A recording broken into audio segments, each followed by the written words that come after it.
Since 2015, West Kessler area residents near Davis and the golf course have opposed new apartments being proposed on a 5-acre wooded plot near Hampton and Plymouth. Now, despite city staff recommending against it and overwhelming neighborhood opposition, planning commissioners have approved the 100-unit Phase 1 apartment complex. The exact plan is still not clear. It ranges from small apartment clusters to one large building that could top out at more than 4 stories. It's already an area densely populated with apartments and ecologically vulnerable, especially along the banks of the enchanting but fragile Coombs Creek.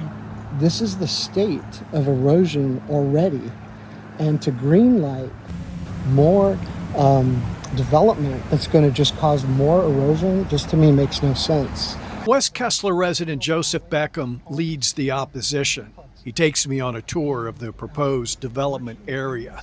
The apartments would tower over Coombs Creek and pose a threat, not unlike another new development just upstream.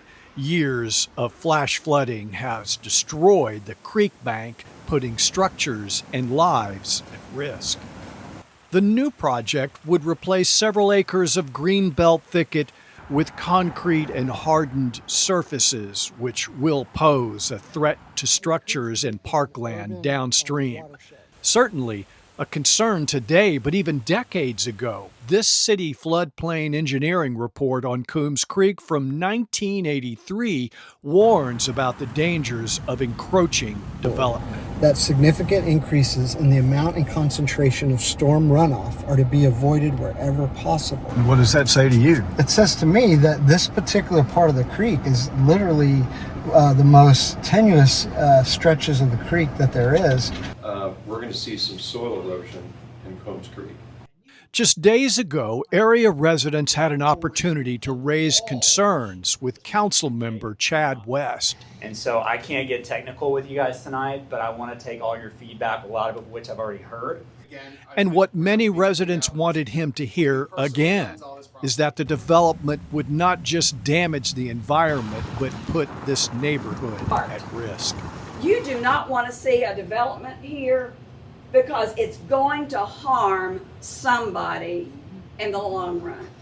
Access to the new apartments would likely be this quiet street full of modest homes, some of them owned by families who have lived here for generations. Unfortunately, a lot of the residents there are low income. What's going to happen to us?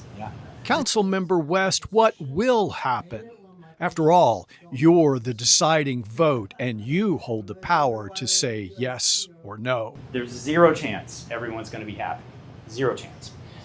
But opponents say they are willing to compromise. So we're totally down with a planned development, and a planned development that is sensitive to the creek, that mitigates the runoff, that also sort of fits in the community. Please join us in convincing Councilmember West to keep his commitment to compromise. Learn how you can get involved on norezone.org.